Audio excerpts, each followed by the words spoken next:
consultas. Por Exactamente. eso, o porque hay gente que se quedó sin voz, porque cambió su voz, o porque quedó afectado durante mucho tiempo. Por supuesto. La tenemos en línea a la profesora Claudia Zampa, docente de la carrera de comunicación y además especialista en todo lo que tiene que ver con la voz. Claudia, ¿cómo le va? Gracias por habernos atendido.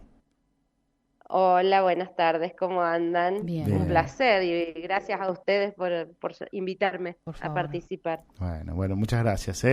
Bueno, recién mi compañera leí un informe que salió para el Día Mundial de la Voz, que tenía que ver con cómo han aumentado desde el inicio de la pandemia las afecciones en la voz y tiene mucho que ver justamente con obviamente, digamos, el uso de barbijo, con las mismas consecuencias del COVID y demás, ¿no?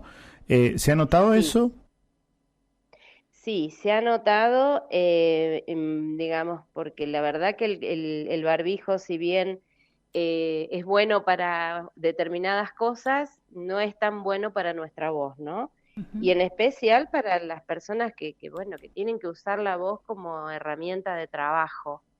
¿Por qué no es El bueno el barbijo. barbijo tanto para nuestra voz, por Bueno, ejemplo? por un lado porque, digamos, te habrás dado cuenta que el hecho de cuando te pones el barbijo es un aire caliente el que Sí. circula y bueno, eso puede provocar hongos en las vías respiratorias. Ajá. Y en segundo plano, o el más importante, no sé, la verdad, es que el barbijo disminuye entre un 3 y un 12, entre 3 y 12 decibeles la intensidad de la voz de la persona que habla. Ujú.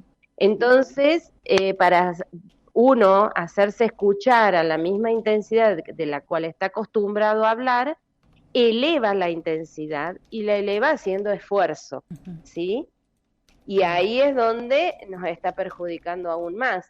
Vos imaginate un docente dando clase en un aula ruidosa, con barbijo, que le disminuye la intensidad de la voz, se desdibuja inclusive lo que dice la persona, porque bueno, ya no se puede movilizar la boca bien como uno quiere. Entonces son varios impedimentos que el barbijo nos pone, digamos, en el cotidiano de la vida. Y por eso han ido apareciendo más alteraciones vocales, inclusive el uso de la virtualidad también, porque la gente no le hablaba a la computadora, le gritaba, Claro. ¿sí? Sí, sí. Pare- Parecía que no lo iban a escuchar del otro lado, entonces elevaban la intensidad de la voz. Fueron varias cosas las que, digamos, llevaron a que nos perjudicara todo esto. Sí, es cierto, ya el Y hecho de hacer bueno, una videollamada en vez de una llamada tradicional hace que la persona que está del otro lado por lo general hable más fuerte o el que está del otro lado de la pantalla hable más fuerte, ¿no? exactamente eso fue lo que pasó y con, digamos, eso fue una causante de varios problemas de voz, porque claro, le gritaban a la pantalla. Y no era necesario, porque con hablarle a la intensidad que uno habla, del otro lado se escucha perfecto. Pero bueno, todo lo que nos pasó en la pandemia fue todo un impedimento. Claro. Empezando que el encierro nos afectó a nivel emocional a muchas personas y la voz no está separada de todo lo emocional que nos pasa a cada uno de nosotros. Es cierto. Entonces también se vio comprometida por lo emocional, lo nervioso. ¿M? Profesora, ni hablar de lo que son las consecuencias también del COVID. Mucha gente quedó con problemas, con algunas disfonías, más Sí, allá de que era una causa. sí. Además, a mí me pasó, por ejemplo, yo quedé varios días como difónico, como con la voz congestionada, cuando ya no tenían más síntomas, ¿no? Bueno, sí, muchos problemas, inclusive sé que muchas personas con problemas resonanciales, porque quedaron como los senos paranasales ocupados, inflamados, también presencia de flema, esa necesidad de aclarar constantemente la garganta, Ujú. resequedad a nivel de vías respiratorias. Fueron, digamos, bueno, los que han cursado con tos, mucho peor, porque bueno, la tos provoca un golpe a nivel de cuerdas vocales y entonces las afecta. Fueron muchos los problemas, inclusive hubo problemas de gente que estuvo internada, que estuvo con sonda, intubados, bueno, casos, a mí me ha tocado en el consultorio, casos de parálisis de cuerda a causa de la intubación de varios días, ¿no? Claro. ¿Y eso qué No, provoca? nos ha dejado... ¿La parálisis de cuerda qué provoca? ¿Que una persona pueda hablar? Y en este caso, te doy el ejemplo, era una cuerda, quedó paralizada, pero esa cuerda al estar paralizada y no cerrar y no contactar con la otra cuerda que está bien, normal, entre comillas, no se produce sonido, entonces una voz con aire, es aire, no hay voz, digamos. Claro. Entonces, bueno, hay que trabajar con la cuerda sana para hipertrofiar la cuerda sana, llegar a contactar con la paralizada para emitir sonido. Se logra, pero bueno, es un trabajito muy tedioso, muy de hormiga, muy artesanal, es un trabajo muy artesanal y hay que acompañar mucho a los pacientes porque se ven impedidos en la comunicación.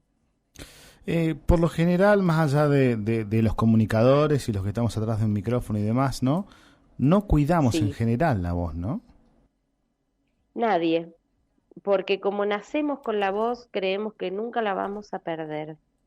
Ese es el peor concepto que podemos tener el ser humano de nuestra voz. Entonces, como nacimos con ella, pensamos que nunca la vamos a perder y bueno, nunca hacemos nada por la voz. Y obviamente que tiene que ver también la cuestión biológica del ser humano, no es que todos van a padecer una alteración, no, pero hay gente que tiene una predisposición, ¿sí? Y si encima mal uso o abuso de mi voz, y bueno, con más razón voy a caer en problemas vocales. Pero las personas que hacen uso de su voz como herramienta de trabajo es fundamental prevenir, y el prevenir pasa por el educar, y educar pasa por el aprender una adecuada técnica vocal, una adecuada respiración, uso de resonadores, el articular. Se ha perdido últimamente por una cuestión de moda, el hablar sin abrir la boca. Entonces, no se precisa bien la articulación de lo que estoy diciendo, el otro no me entiende, me hace repetir. Bueno, esto atrae muchos problemas también. Ni hablar de los docentes, ¿no? Con aulas llenas de chicos, donde por lo general... Ahí es fundamental. Claro. Sí. ¿Qué consejos nos puede dar como especialista en este tema? Consejos que podamos llevar a cabo cualquiera, ¿no? En la casa, quién es docente, quién no lo es, para cuidar nuestra voz. Bueno, empezando que evitar gritar, sí, o competir con los ruidos ambientes. Lo que pasa que en el caso del docente es muy difícil decirle esto, porque desgraciadamente en las escuelas es un ruido ambiente constante y muy elevado. Pero bueno, tratar de buscar medios de bajar esa intensidad de sonido en el aula para no tener que elevar tanto la voz, o ahora también se recurre mucho al uso de micrófonos, ¿no? Para que nos ayuden y no tener que gritar tanto. Pero bueno, el no gritar, el evitar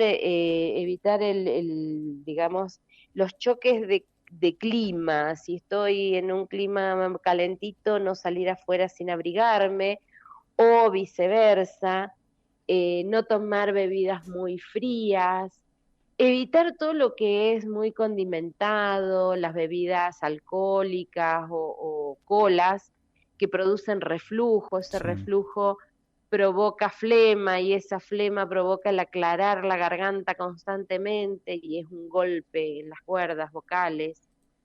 hidratarse pero con agua, es fundamental. El traguito cortito y cada rato, andar con la botellita, eso es fundamental.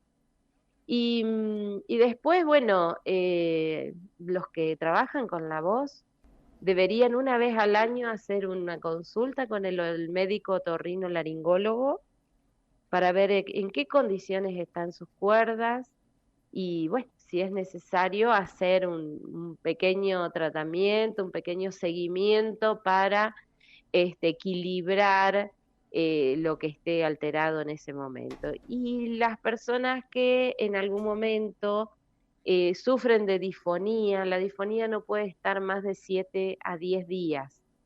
Ya cuando están más de ese tiempo, ya deja de ser una simple inflamación y hay que ver qué es lo que hay.